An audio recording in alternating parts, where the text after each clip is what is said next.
तो प्यारे साथियों, तो चलिए आज हम क्लास 10th जो है बिहार बोर्ड का मोस्ट इम्पोर्टेंट सब्जेक्टिव क्वेश्चन लेकर आए हैं, जो 2023 में काफी महत्वपूर्ण है और 2023 के एग्जाम के लिए काफी हेल्पफुल है। तो देखिए यहाँ पे फिजिक्स का, क्या चीज का, फिजिक्स का, और ये क्या है, लघुत्तरीय और दीर्घित्तरीय दोनों टाइप का क्वेश्चन है। तो टोटल क्वेश्चन इसमें 20 देंगे और आशा करेंगे कि आप लोग इस क्वेश्चन को पूरी तरह से अंत तक देखिए, और क्वेश्चन काफी महत्वपूर्ण है। तो आप लोग को एग्जाम में 4 से 5 क्वेश्चन इससे जरूर पूछेगा, तो आप लोग इसको अच्छी तरह से याद कर लीजिएगा। तो चलिए देखिए क्वेश्चन पहला क्या है कि प्रकाश के परावर्तन के नियमों को लिखे। क्या है? प्रकाश के परावर्तन के नियमों को लिखे। तो पहला कह रहा है प्रकाश के परावर्तन के नियम।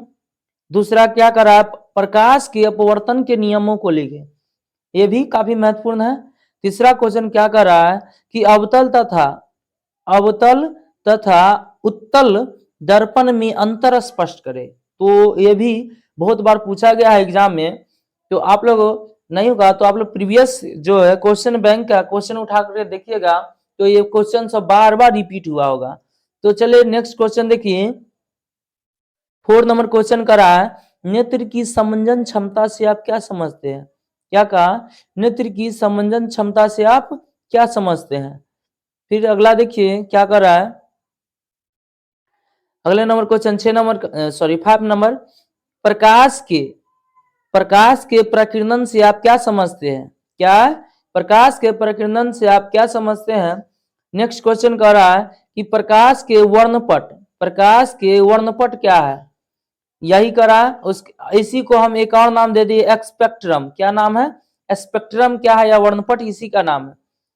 नेक्स्ट क्वेश्चन कह रहा है कि कांच के प्रिज्म से गुजरते हुए श्वेत प्रकाश के वर्ण विक्षेपण की व्याख्या करें।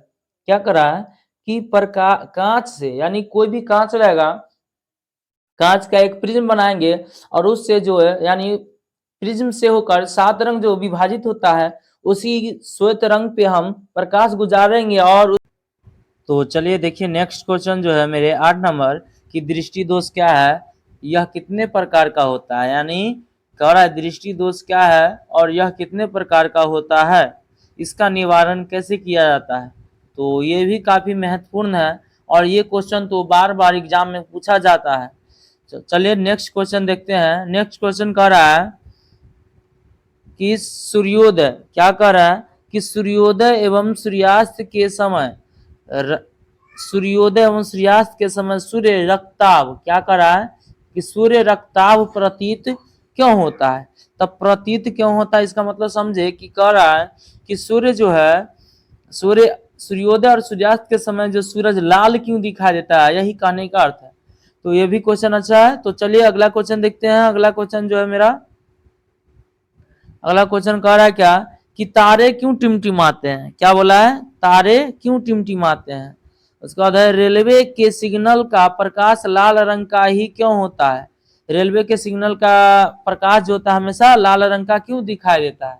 तो आप लोग भी जानते होइएगा कि, तो चलिए नेक्स्ट क्वेश्चन देखिए, कह रहा है क्या कि टिंडल प्रभाव क्या है। क्या कह रहा है कि टिंडल प्रभाव क्या है। तो टिंडल प्रभाव के बारे में हम लोग जानते हैं, तो आप लोग अच्छी तरह से सब क्वेश्चन को लिख लीजिएगा। चलिए नेक्स्ट क्वेश्चन देखिए, कह रहा है 13 नंबर क्वेश्चन, ओम का नियम क्या है, इसे कैसे सत्यापित किया जाता है। यानी ओम के नियम को हमें लिखना भी है और इसका सत्यापन भी करना है। तो चलिए देखिए अगला क्वेश्चन क्या कर रहा है। अगले क्वेश्चन के तरफ चलते हैं। तो देखिए अगले क्वेश्चन क्या कर रहा है कि विद्युत शक्ति क्या है। क्या कहा है कि विद्युत शक्ति क्या है। तो विद्युत शक्ति मेरा देखिए यहाँ पे है। तो विद्युत शक्ति का परिभाषा लिखेंगे और उसके बाद क्या करेंगे कि इसका SI मात्रक लिखेंगे। हम इस चीज को इग्नोर करते हैं क्योंकि इतना ज्यादा पूछता नहीं है, लेकिन हम फिर भी इसको लिख दिए। तो देखिए इसमें यही पूछेगा कि विद्युत शक्ति क्या है और इसका SI मात्रक लिखे, बस यही पूछ सकता है। चलिए नेक्स्ट क्वेश्चन देखिए। नेक्स्ट कह रहा है कि फ्लेमिंग का दक्षिणी हस्त नियम लिखे। यानी दक्षिणी हस्त, यानी दाएं हाथ, फ्लेमिंग जो था उसका दाएं हाथ का नियम क्या था। उसके बाद अगला कह रहा है क्या कि फ्लेमिंग के बाएं हाथ यानी दाएं और बाएं दोनों हाथ के नियम को लिखना है। नेक्स्ट क्वेश्चन देखिए, कह रहा है दो चुंबकीय क्षेत्र रेखा, क्या कर रहा है कि दो चुंबकीय क्षेत्र रेखा एक दूसरे को प्रतिच्छेदित क्यों नहीं करती है। तो आप लोग भी जानते होइएगा कि क्वेश्चन क्या कर रहा है कि जो दो चुंबकीय क्षेत्र रेखा है वह एक दूसरे को प्रतिच्छेदित क्यों नहीं करती है, यही क्वेश्चन है। तो चलिए नेक्स्ट क्वेश्चन देखिए, अगला टोटल 20 क्वेश्चन है।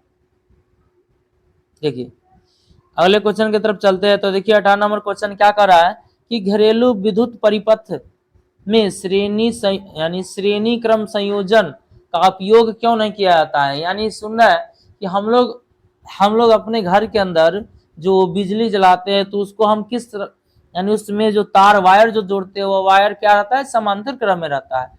तो वही कह रहा है कि हम श्रेणी क्रम में क्यों नहीं जोड़ते हैं। तो ये भी क्वेश्चन बहुत बढ़िया है। नेक्स्ट क्वेश्चन देखिए क्या कर रहा है कि विद्युत मोटर का नामांकित आरेख खींचे। क्या कर रहा है कि विद्युत मोटर का नामांकित आरेख खींचे तथा सिद्ध करे कि यानी तथा इसके सिद्धांत, क्या करा, सिद्धांत तथा कार्य विधि को स्पष्ट करे एवं मोटर में विभक्त वलय का क्या महत्व है। तो इसमें सारा चीज यही कर रहा है कि एक मोटर का यानी क्या कर रहा है, मोटर का नामांकित चित्र बनाएंगे और उसका कार्यविधि और सिद्धांत को लिखेंगे। ये 5 मार्क्स में पूछा जाता है। और लास्ट क्वेश्चन है मेरा, प्रत्यावर्ती धारा और दिष्ट धारा में अंतर बताए। क्या कर रहा है कि प्रत्यावर्ती धारा और दिष्ट धारा में अंतर बताए। तो देखिए इसमें हम कुछ इसमें बताते हैं कि एक दो और क्वेश्चन ऐड हो सकता है। जैसे कह देगा विद्युत विभव,